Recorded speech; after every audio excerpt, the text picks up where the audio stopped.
کتێبی حکومداری کوردستانی باشوور سلێمانی لە حکومداری شێخ مەحموودی نەمرەوە بۆ حکوومەتی هەرێمی کوردستان. ئەم کتێبە شەنوکەوی ڕووداوەکانی ساڵانی سەرەتایی بیستەمی زاینی و خەباتی شێخ مەحموودی نەمر هەتا حکومداری و حکومڕانی حکوومەتی هەرێمی کوردستان لەگەڵ زۆر بەڕێز شاهۆ عوسمان نووسەر. بەخێراتی کاک شاهۆ، بەخێربی سەرچاو. زۆر سپاستانەکەم. سپاس بۆ تۆ. پێشەکی پیرۆزبای یادی ئاوادانکردنەوەی سلێمانیەکەین لە 239 ساڵەیدا و هەم لە هەمان کاتیشدا لەم هەفتەیە کە یادی 100 ساڵەی دامەزراندنی حکومداری کوردستانە بە ڕابەرایەتی شێخ مەحموود لە شاری سلێمانیدا. بەڵێ، دەستەکان خۆش بێ. مەبەست لە حکومداری کوردستانی باشوور بە تایبەتیش سلێمانی لە حکومداری شێخ مەحموودەوە بۆ حکوومەتی هەرێم لە چ قۆناغێک و لە چ ساڵێکە و مەبەستا لە نووسینی کتێبەکە؟ بەڵێ، هەڵبەتە نووسینی کتێبەکە کاتێکی زۆری بردووە. لە من لە ساڵی 2001ەوە بۆ 2002 دەستم کردووە بە نووسینی و بابەتان و کۆکردنەوەی سەرچاوە ئەوانە. هەڵبەتە بۆ خۆی مەبەستمەوە بووە کە ئێمە بزانین حکومداری پێشووترمان چۆن بووە سەدەیەک لەمەوە پێش، ئەو حکومداریە چۆن دروست کراوە، چۆن دروست بووە و بەرهەمی چی بووە، لایەنی ئەرێنی و نەرێنی حکومدار لە چی بووە و هۆکاری شکستەکانی و لایەنە دیاردە ناشرینەکانی یا دیاردە جوانەکانی لایەنی ئەرێنی بزوتنەوەکانی شێخ مەحموود چۆن بووە لەوێ بۆ درێژبوونەوەی بۆ حکومداری هەرێم. بەراوردێکیشمان کردووە لەگەڵەوەی کە ئەم دوو حکومەدا چۆن دروست بوون و کێشەکانیان چییە و لێکچوونەکانیان چییە. ئەوەیە. بەڵام حەزەکەی پێشوەگەر بچینە سەرەوە ئەگەر بە کورتی لەسەر بیبلۆگرافیایەکی کتێبەکە بدوێین. ئەم کتێبە لە 685 لاپەڕەپێک هاتووە بە قیاسی 7/24 لەگەڵەوەی ناوەندی 4 چرا و چاپیان کردووە بە هاوکاری مامۆستا حەسەن و پێک هاتووە لە دوو دەروازە. دەروازەیەکیان کە حکومداری دەگرێتەوە، حکومداری شێخ مەحموود بە هەر سێ قۆناغەکەی و لەگەڵ ئەوەی کە ئەو دەواازەیان پێک هاتووە لە دەبەش. قۆناغەکە مەبەست بەڵێ هەمووی بەڵێ پێکەوە هەمووی گرتوتەوە. ئەو دەبەشە تێگڕا بە سیلسلە دامان ڕشتووە تا 4 بەشی پێش حکومداری شێخ مەحموودە. لە بایۆگرافی شێخ مەحموود خۆیەوە و خێزانەکەیان و ئەوانە و دوای ئەوە ڕووداوەکانی ئەو سەردەمە کە ڕوویداوە لە جەنگی جیهانی یەکەم، ئەو ڕووداوانی کە هەبووە لە سلێمانی و لە ناوچەکە باسمان کردو تا چۆن حکومەتەکە دروست بووە. یعنی حکومەتە لە خۆیەوە دروست نەبووە. حکومداری شێخ مەحموود کۆمەڵێک هۆکار هەبووە. ئەوە من ئاماژە پێ کردووە. پاشان لەوەی کە لەو دەبەشە هاتوین هەرسێ حکومەتەکەی شێخ مەحموود تا ساڵی 1925 بان ئاماژە پێ کردووە و لە دوایی ئەوانی کەشبان ئاماژە پێ کردووە. شۆڕشی ڕەشید عالی و 1930 شاری سلێمانی و هەموو ڕووداوەکان هەتا کۆچی دوایی شێخ مەحموود ساڵی 56. ئێمە لێرە هاوینین و کابرا سەرکردەیەک بووە تەمەنی خۆی سرف کردو بۆ ماندووبوون لە پێناوی کوردستان و حکومداری دروستبوونی حکومەت و دەوڵەت و کیانێکە. دەبینین خۆی تەمەنی 74 ساڵ بووە، بەڵام 47 ساڵی بە دەربەدەری و بە ئاوارەی و بە دەست بەسەری بەسەر بردو و بە هەوڵدان بووە. لە دوای تەمەنی 27 ساڵیەوە لە 1990 کە کارەساتی مووسڵ بەسەریان دادێت. هەنێ ئەمانە پێشتر باکگراوندێکێمە وڵمانداوە دایۆگرافیەک بکەین بۆ ژیان نامی شێخ مەحموود، بایۆگرافیەکی بلە ماڵەکە بێنین و ڕووداوەکانی سلێمانی بێنین بە چڕ و پوختی هەمووی تیاچکە 30 سەرەبابەتی لە خۆ گرتووە ئەم دەبەشە و لە دوای ئەوە بەش دەواازەیەکمان تایبەت کردو بە شاری سلێمانی. نووسەر خوێنەر منەکو نووسەرێک هەوڵەمداوە خوێنەر بگەڕمەوە بۆ شاری سلێمانی ئەو سەردەما لە مێژووی ئەو کاتەوە کە شێخ مەحموود ڕۆڵی هەبووە تایە، یعنی لە کۆتاییەکی کەمی ئیدارەدانی دەوڵەتی عوسمانی بۆ من ناوچەکە لەگەڵ ئەوەی کە ڕووداوەکان چی بوون، شاری سلێمانی چۆن ئەم ڕووداوانەی هەڵگرتووە و چۆن کاریگەریە کردوتە سەر دروستبوونی ئەم ڕووداوانە خەڵکەکەی بە هاوکاری ئەوینە. یعنی هەموو شتکایەکی گرتووەتەوە لێوشان لە 30 دەروازە قسەم لەسەر شاری سلێمانی کردووە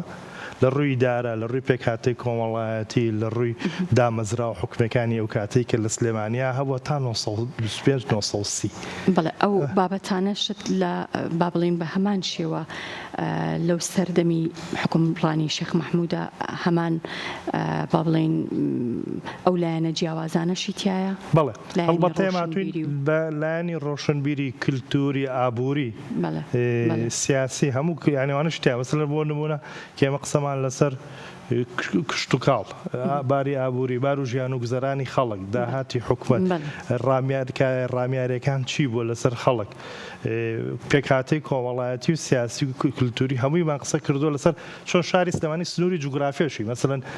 ژمارەی دانیشتوانی گەڕەکەکانی ئەوانشی هەموو تایە لە 1970 تا 1930 بۆ کاتێک کە خوێنەر و کتێبە خوێنێتەوە دەزانێت ئەوەی لەگەڵ ئەو دنیابینیە دروستکە لای خۆی کە شێخ مححموودی ئەو حکومداری خوێنەوە حکومداری پێگەکە و پایتەختەکەی سلێمانی بووە ئەمە سلێمانیەوە چۆن سنووری جوگرافیای چۆن بووە ینی بۆ بەراوردکاری ئەو دوو سەردەمایە با بڵین بەڵێ لە ڕووی حکومدارێکە شۆی بەجارێککە گەڕاوێنێتەوە سەرەوەی کە مەسەلەن ناڵم لە 1970 بۆ 1990 حکومەتەکە چۆن دروست بووە من بەراوردم کردووە بۆی کە لەگەڵ 1991 بۆ 92 خۆمان کە دوای ئەو فەراغە ئیدارێک لە کوردستانە دروستە بێ حکوومەتی هەرێم هەنگاو بەرەی کوردستانی هەنگاوانەیە بۆ حکومت دروستکردنی حکوومەتی هەرێم دەبینین لە 1970 بۆ 90 شێخ مححموود تەنها ئەو هەوڵەی داوە ئەو ئیدارەی دروست کردووە ڕووداوەکان هاوشێوەن بەڵام لە شێوە و لە فۆرما با بڵێن جیاوازێکی کەمیان ڕەنگە هەبێ بەڵێ لە ڕووداوەکان بینین لە ڕووداوە نێودەوڵەتەکان لە ڕووداوە ناوچەیەکان دەبینین هەمان شتە بۆ نمونە دەبینین دەستێوەردان هەبوو لە سەردەمی حکومداری شێخ مححموود هی وڵاتانی دراوسێ و سەرڕای وڵاتانی دراوسێ ئینگلیزیش دەستی هەبووە لەوە لە چۆن لە کایی سیاسی و ڕامیاری و ناوچەکە دەبینین ئیستەش دوای ئەو بە هەمان شێوەیە بەڵام دەبینین ئەو کاتە هەنگاوی باشتر نراوە بە هەندێک بەراورد بە بەوەی 100 ساڵ لەمەوە پێش ئێمە کورد مێژووی کورد چی تیا هەیە بۆ حکومداری و دەسەڵات بەراورد بە ئێستا هەنگاوی باشی جوانی تایە و هەنگاوی مەسەلەن هەنگاوە باشەکانی وێ مەسەلەن شێخ مححموود کە نامانە بۆ حاکمی بەریتانی کە ئینگلیز دێت لە 1970 سلێمانیەوە جەرنەوەڵ و چەند کەسێک دێت لەگەڵیا ئەو کاتە گرانی و قات و قڕێ بێت نەتیجەش سەفەربەلوک و جەنگی جیهانی یەکەم خەڵک لە گرانی و برسێتی نەجاتێ بێ ئینگلیز هاوکاری خەڵکە بێ شێخ مححموود داواکان لە ویلسن کە سوپایەکی بۆ دروستکەن هێزی لیفی بۆ دروستکەن ڕاهێنانیان پێ بکەن و خەڵک کەسیان بۆ بنێرن فێری حکومداری و ئیدارەیان کەن ئەمە شتێکی جوانە کردوێتی ئەم داواکاری ئەم هەوڵەیە داوێتی بەڵام دەبینی ئیرەی لە ناو خۆیان بەو دەسەڵاتە بەو حکومەتە ناکۆچووی ناوخۆیی کە چەند کەسێک لە ڕێز عەشرەت و سەرۆکهۆڵ و خێزەکان دژی یەکتری بوون دژیش حکومدارێکی شێخ مححموود لەگەڵیان نەگونجاون ناتەبا بوون ئەمە دیاردەیەکە کە دەبینی هەر درێژەی هەیە مەسەلەن لە دوای ئەوە حکومداری کەیمان هەیە لە 1923 کە شێخ مححموود بۆ جاری سێهەمێتی 22 بۆ 23 کە ئەوە دەخرجا لە 24 کۆتایی بەدەسەڵاتی دەبینی کێشەی نەوتە ینی دۆزینەوەی نەوت لە منتیقەکە کە جەنگی جیهانی یەکەم کە هاتوونەتە منتیقەیە ولی ئاماژەمان پێیەوە لە ویلایەتی مووسڵ تاک و ویلایەتی بەسڕە هەتا مووسڵ داگیرەکرێ بە ماوەی 4 ساڵە بێ و ئەم جەنگە کاریگەری هەبووە لەسەر سلێمانی وێرانکاری هەبووە بە غێر مباشر لەسەر شاری سلێمانی و لەسەر کۆی ناوچەکە کاریگەری جەنگەکەمان نووسیوە مەسەلەن ئێمە لەوانە لێوێ ئاماژەمان کردو بۆ هێزی سوپای بەریتانیا چۆن بووە لە دەربەندی بازیانە بۆ نمونە هۆی شکستی کورد چیە لە دەربەندی بازیانەوە دەبینین جارێککە کورد لە نەوەیەکە لە دەربەندی بازیانە شکستی بەدەستێناوە لە شۆڕشی ئەیلولاکە بزوتنەوە چەگاریە دروست بە لە 16کیشە کورد لە دەربەندی بازیانە هەر شکستێنەوە کاتێکیش دەربەندی بازیان شکست دێنێ هەموو کوردستان شکست دێنێ هەنی شێخ مححموود کە لەوێت تێگەشکێ هەتاکو هەڵەبجە سوپای ئینگلیزە ڕوا تا ڕانیا دەڕوا بە هەمان شێوە دەبینین نەوەیەکیش کاتێ بەرگری دەشکێت لە بازیانە سوپای عێراقی دەگاتەوە سایق و شارەزور و دوایەوە وڵام ناوچەی داگیرەکاتەوە هەنی ئەم پێ ڕووداوە حەدەسانە لە یەکەچێت ئەمە لە 1990 لە دوای تریش ینی کێشە ئابوووریەکان ینی حکومداری شێخ مححموود کێشەیەکی لەوا هەبووە سەرچاوی داهاتی نەبووە فراوان نەبوو داهاتێکی کەمی ناوخۆی شارەوانی سلێمانی بووە لەگەڵەوەی ئەو موچەی کە ئینگلیز پێیان داوە ئەو 500,000 ڕوپیەی هەیە بە پێچەوانەی ئێستا بەڵێ لەگەڵەوە بە پێچوانەی ئیستەوەیە کە دەبینی مەسەلەن شێخ محموود خۆی هەوڵی داوە پێش سوپا دروستکە داراییان بۆ دابینکە کەسی تر نەبووە لە دەرەوەی هەرێم لە دەروی ئەو حکوومەتی شێخ محموود کەسی کە هاوکاری نەکردووە لە دنیای دەرەوە قەتیسیان کردووە و لە پارچەکانی ترژە و هاوکاری و بە دەنگەوە هاتنە نەبووە کە ئەم سوودی لێ ببینێ مەسەلەن هەرچێکیش هاتۆ تێرە کێشەیەکی خۆی هەبووە بەڵام ئێستا دەبینی بە پێچەوانەوە لەم سەردەما هاوپەیمانان یارمەتی وەزارەتی پێشمەرگە و هێزی پێشمەرگە دەبن داوای یەکگرتنەوەوان لێکردن وانە دەبینی ئەمە بۆ خۆی کەم تەرخەمێکە کە لەم سەردەما هەیە ئەو بەراوردانم لە جێی خۆیان کردووە و هێناوە بەکاربێنەوە بابەتێکی تر کە پێم خۆشە قسەی لەسەر بکەی چۆن تێکەڵکردنی دین لەگەڵ سیاست وای لێکراوە کە دین وەکو با بڵێن وەکو هەستێکی نەتەوەی لێ بکرێت لە لای خەڵک بەڵێ هەڵبەتە شتێکی جوانی یەکێک لەو جوانیانی شێخ محموودەوەیە هەستی ئاینی زاڵ نەبوو بەسەری و شعری شێ لەسەرەوە لەگەر زۆر بڵاوکەن نوێژەکانم بە کوردیەکەم نەگەگارە یعنی وش تیان نووسی ئاماژوە سەر شعرەکەم لەبەر نیوەکو خۆی تابیڵم دەبینین طریقەتی قادری کە طریقەتێکی بنەماڵەکەی بووە مزگەوتی گەورە کە ناسراوە بەوەی کەی لە ماڵی ئەوان تەسەڕوفیان تیادا کرۆ تا ئێستاش پێوێ شێخ محموود هاتۆ لێرە ئەمەی بەکارهێنا وەک پێگەیەکی ئاینی مەسەلەن هاوکاری جوەکانی گەڕێکی جوولەکانی کردووە لە پێکاتەکانی تر مەسیحەکان کەریمی ئەلەکە وەزیری دارایی بووە ئەمە کراوەیەکی ئاینی بەو کاتە بوو بۆ پێکاتەکانی شار لەگەڵ ئەوە دەبینیت دەروێشەکانی کاک ئەحمەدی شێخی بەکارهێناوە لە دەربەندی بازیان شەڕی پێکرد یعنی هیچ کاتێک نەچووە ئەفزەڵێتی دینەکەی بات بەسەر ئەوەی کە نەتەوەیەک ئەسڵەن نەتەوەیەکەی زاڵتر بووە هەڵسو داواکردنی نەتەوەی بووە ئەوانەی قسۆتە بەرژەوەندی بەکارهێنانی خزمەتی هەستی نەتەوایەتیەوە زۆر بابەت لە خۆگرێت و کتێبەکە بۆ تا چەند بەشێکە و لە ناو بەشەکانیشە چەند بەشێکی تر لە خۆگرەوەی کە پێم خۆشە ئاماژەی پێ بکەی کاریگەری ڕووداوەکانی جەنگی یەکەمی جیهانی بەسەر حکوومەتی ئەو کاتەوە حکومڕانی ئێستاشەوە هەڵبەتە ئێمە بەداخەوە لە جەنگی جیهانیە کە ماتوانانی بڵێنەوە من خۆم چکە بحکوی لە کتێبخانم دەبینی سەرچاوێکی و تۆمان نییە بە زمانی کوردی توێ یا نووسەرەکانمان توێژنەوەی تەواویان لەسەر جەنگی جیهانی یەکەم کردوە جەنگی جیهانی یەکەم کە هەڵگیرساوە ئەم ناوچەی ئێمەی گرتوۆتەوە هۆکارەکەی ئابووری بوو بەریتانیا کە داواکە لە 1940 دەڵێکێ من چۆنە بێ بگیرە لە ناوچەی ڕۆژهەڵاتی ناوڕاست پێشەوەی شەڕکەن مثلا دەست بە سەراگرتنی نەوتی عەبادان بووە ئەڵێ بێ گەرمە بگرین کە بەسڕەیە لەگەڵ کەنداوی عەقەبە نۆکەندی سویس ئەم دوو شوێنە زۆر گرنگە لە ڕۆژهەڵات ئەمە بیگرین بۆی دەست بەسەر سەرچاوی وزە بگرین نەوت لەوێەوە جەنگێکی کە هەڵەگیرسی کورد عێراق گرێتەوە ویلایەتی بەسڕێ و کاتا گرێتەوە و دوایەوە فراوانە بێ مەسەلەن شێخ محموود بەشدارە بێت بۆ چکە دەوڵەتی عوسمانی سوڵتان ڕەشاد نەفیر عامەکات سەفەر بەلەک بڕیارەدات بڕیاری ئەوەیە کە هەموو گەنجێک لە 15 ساڵی تا 45 ساڵی دەبێ بەشداری و جەنگە بکە سلێمانی و کاتە تاکە و سنووری سنەر لەژێر دەسەڵاتی دەوڵەتی عوسمانیا بووە ئەمانە بێ بەشداری و شەڕەکەن بۆیە جێتە شەڕی شوعیباکە لە 1950 ئەمە بۆ خۆی سەروەریەکە بۆ کورد لەوێ چکە بۆ لە دوای ئەوە لە 1950 بۆ 1920 بۆ 1922 چەندین گەلدیژایەتی هەیەتنی بەریتانیان کرد چی لە ناو هەندەکانە لە هەندستان شۆڕش و خەباتیان کردو دژداگیکەری بەریتانی و لە عێراق شۆڕشی 20 دروست بۆ دوای شەڕەکانی دەربەندی بازیانی شێخ محموودیە و لە مسر عینەن شت بوو ینی لەم ناوچەیە دژایەتی ئینگلیز کراوە خەڵکە بۆ دژی ئینگلیز شەڕی کردو و خەباتێک لەوانە شێخ محموود بووە جەنگی جیهانی کارەساتەکەی لەوە گرنگینەکەی لەوا بوو بۆ ئێمە ئەو ڕووداوی کە ڕوویداوە بۆ تەمای برسێتی و گرانی و قاتوقڕی و وێرانبوونی خەڵک سەرچاوی ئاماژ بۆ کاڵە لە دۆڵی نیل و بیلادی شام ینی سووریا و ئێستای ئوردنە ئەڵێ 9 میلیۆن کەس لە برسانەوە لەو شەڕا تیا چوون باشە کوردستانی ئەمەش بەشێک بووە لەو نەهامەتی جەنگی جیهانی یەکەم لێرە بەڵام یەک شت هەیە ئەوەی کە کورد دیوێتی ئەوەی کە عەرەب دیوێتی ئەو هێزە بە قوتەی سوپای بەریتانی بووە کە چۆن چەکی ڕەشاشیان پێ بۆ چەکی تازتریان پێ بۆ لە دەوڵەتی عوسمانی هۆش بۆتەوە کاری سەرکەوتنیان ئەمان دیوە بەڵام بە دیوێککە بەریتانیا خۆی لە کۆتایی جەنگەکە تووشی شکستی اقتصادیە بێ من لێرە ئاماژەم پێ کردەوە لەو مەزرانە بەری هەر بۆیە واشەکەن بەریتانیەکان واکەن کە ئێنەم ناوچەیە هانی کوشت و کاڵکردن و تووتن و پەمووەدەنەوە تووتنە دەچێتە ئەوروپا ینی لێرە کە ڕوپیان داوە خەڵک لە خەڵکیان وەرگرتووی خەڵکیکەنەوەکو هێزی کار بەکارهێناوە ئەمانە ینی تێریکە جەنگێکە تەسیراتی اقتصادی دوایتریە بۆ تەسیراتی سەربازی هەبووە و ئەمە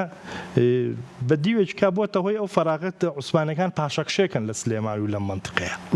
کە پاشەکشێکن شێخ مەحموود لە ئیدارەیەک دروستەکە. زۆر باشە کاک شاهۆ ئەتوانرێ ئەم کتێبە لە چ خانەیەکی کتێبخانەدا جێگەی ببێتەوە وەکو کتێبێکی مێژووی کە پڕە لە ڕوودا و لە کارەسات و لە زانیاری یاخود وەک لێکۆڵینەوەیەک لەم دوو حکومڕانی و ئەم دوو سەردەمە جیاوازە. هەڵبەتە خۆی من لە پۆلێنی کتێبە لە کتێبخانەیمە مێژوو یادداشتمان هەیە پێکەوە ئێمە دەچێت ئەمەچێتە مێژووە بەڵام مێژوویەکی بەراوردکاریم کردووە. ئێمە بۆ ئەو کردبووی ئەرشیف و مێژووی حکومداری کوردی 100 ساڵی پێشوو بە زیندوی ڕابگرین و بەڕاستی بەداخەوەی لە ناو ئێمە کۆمەڵک شت بڵاوە لە ناو خەڵکا بە تایبەتی کە بنەمایەکی زانستی بنەمایەتی ڕاستی نییە تێنەگەشتنێک هەیە. وەختی خۆی زابطەکانی بەریتانیا کۆمەڵێک پرۆپاگەندایان بڵاو کردوتەوە خەڵک هەر بڕوای بەوە هەیە خەڵک ئەوەی سەرزارێکێ دەیڵێتەوە. هەڵبەتە من بۆ کتێبە زۆر ماندوو بچوومەتە ئەو شوێنانەی کە شێخ مەحموود تیا ژیاوە لە ساڵی چاپێکوتم لەگەڵ چەند کەسێکا کردووە کە خۆیان یا باوکیان دیویانە. ئەمە بۆ خۆی گرنگ بوو بۆەوەی کە چەند ڕاستێکمان بۆ دەرکەوێت جگەل لە بەڵگەنامە ئینگلیزیەکان یعنی دەبینی ئەمە بۆ خۆی ئەم لێکدان ئەم لێکۆڵینەوە ئەم بە دوواداچوونە ئەوەی من دیبێتم لە کتێبەکانی کتێبخانەکانی تر بەو شێوەیە نەکراوە ئەمە مەتوانین بەراوردیش بکەین بۆی لەم حکوومەتەی ئێستا تووشی ئەو شکستەی حکومدارەکەی شێخ مەحموود نەبینەوە لە کاتێکا لە سەردەمی شێخ مەحموود لە 105 خەڵک خوێنەوار بووە. بەڵام ئێستا ئێمە هەموو زانکۆیەمانێ و کاری پەیوەندی نەبووە و کاری پەیوەندیمان هەیە سلکی دیبلۆماسی و سیاسی شێخ مەحموود نەیتوانیوە بەکاری بێنە کاری تابکە هەر تەنانەت هەر نامەی و نووسیوێتی و بە خەڵکان ناردوێتی. بەڵام ئێستا ئێمە هەموو سەفارەتەکان لە کوردستان هەموو قورسڵگەرەکان هەن ئەمە چۆن توانین پەیوەند لەم پەیوەندیانە سوود وەرگرین تا بە دەردی ئەو حکوومەتە نەبێت چونکە بۆ ئەخیری حکومداری شێخ مەحموود جگەل لەوەی اقتصادی ڕوخێنەیە یعنی کە بەڵام ئەو زۆر دڵسۆزیش بووە لەگەڵ ئەو شاپێت بڵێ ینی دەبینی موچەکەی خۆی تەرخان کردو بۆ ئیدارەی حکوومەتەکەی. ئێمەوە چەند ساڵە لە 2014 تووشی کێشەی دارایی بوون نە سەرۆکی حکوومەت نە سەرۆکی هەرێممان نەبینی بڵێ من موچە وەرناگرم ئیمتیازاتم ناوێ بۆ حکوومەت بێ ئەمە بەراوردێکە بۆ حکومڕانی توانین ئەمە بکەین بۆ هیوادارمەوەی کە بیەوێتە سوود لە مێژوو وەرگرە سوود لەو ئەرشیفە وەرگرە بتوانێت کتێبە بەکار بێنێت. هیچ ڕووداوێکی تایە کە پێشتر باز نەکرابێ و ڕووداوی تازە بێ کەشف بوو بێیان با بڵێن زانیاری نوێ بە تایبەتی لەسەر حکومداری شێخ مەحموود؟ بەڵێ هینی تایە وەسایق دەستکەوتووە و لەو گەڕان و توێژینانی خۆم کە کردومەوە دەستم کەوتەوە لایانی چاوپێکەوتنەکانیش کۆمەڵک شت وتراوە کە پێشتر نووسەرەکانی کرد نەچوون بەلای و من لەگەڵ ڕێزیشمان لەندێ لەگەڵ بۆ چوونی هەندێ مێژونووسی کورد نەبووم مەسەلەن ڕنگ هەیە بەشداری شێخ مەحموودیان لە شەڕی شوعەیبە بەغەڵە زانی بێ وەڵام من بەڕاستم زانیوە بۆی بەو ڕاستە چی بووە ئەو بەشداریکردنی بوو لەو شەڕە وای کردو شێخ مەحموود دەرکەوێ وای بوو شێخ مەحموود پێگەیەک وەرگێ لەو کاتە چکە بۆ بە پەیوەندیەکانی ئەو کاتێ ناو خەڵک و کۆمەڵایەتی و ڕووداوەکان وای خواستووە. شتی تریشی تایە هەز ناکەم لێرە حەزەکەمەوە بۆ خوێنەری بەجێڵم بەڵێ کۆمەڵک دەست کەوتووە بەردەستە ئەم کتێبەی ساچێل لە ناوەندی چوارچرایە ناوەندی ڕۆشنبیری ئەوان چوارچرایە لای ئەوانە و لە پێشانگای نێودەوڵەتی سلێمانی کە لەم مانگا دەکرێتەوە بەشدارە بێت. دەستەکان بەردەستی خوێنەرە. زۆر سپاس بە هیوای بەرهەمی زیاتر زۆر بەڕێز شاهۆ عوسمان سەید قادر نووسەر سپاس دەکەم جارێکی تر. زۆر سپاسی دەستگای میدیایی کورسات دەکەم کە لەم ماوەیە زۆر ماندوو بوون بۆ یادی سلێمانی و بەرنمەیەکی چڕوپڕتان هەبوو چی بە بڵاو کراوە چی بەکاری بەرنمەکانتان بەوەیشی منیش خەوڵم داوە وەک خۆم خزمەتێ بکەم بەم حکوومەتە بەوەی کە بتوانین دەستنیشانی کێشە و کەم و کوڕەکان بکەین لە چاوی مێژووەوە بۆ ئەوانە دووبارە نەبێتەوە حکوومەتە هیوادارین خۆی چاککەوە بمێنێ لە کایە سیاسێکە نەکخواانە خواستەوەکو بە دەردەوەی ساڵی 1924 و 1925 شێخ مەحموود بەرێ کە بەڕاستی من خۆم لێ ترسم لە 24 و 25 بەدواوە ئەم حکوومەتە گەڕوا بڕات هین نەبێت سەرکەوتوو نەبێت هیواداری بە خێربی سەرچاو دووبارە زۆر سپاس.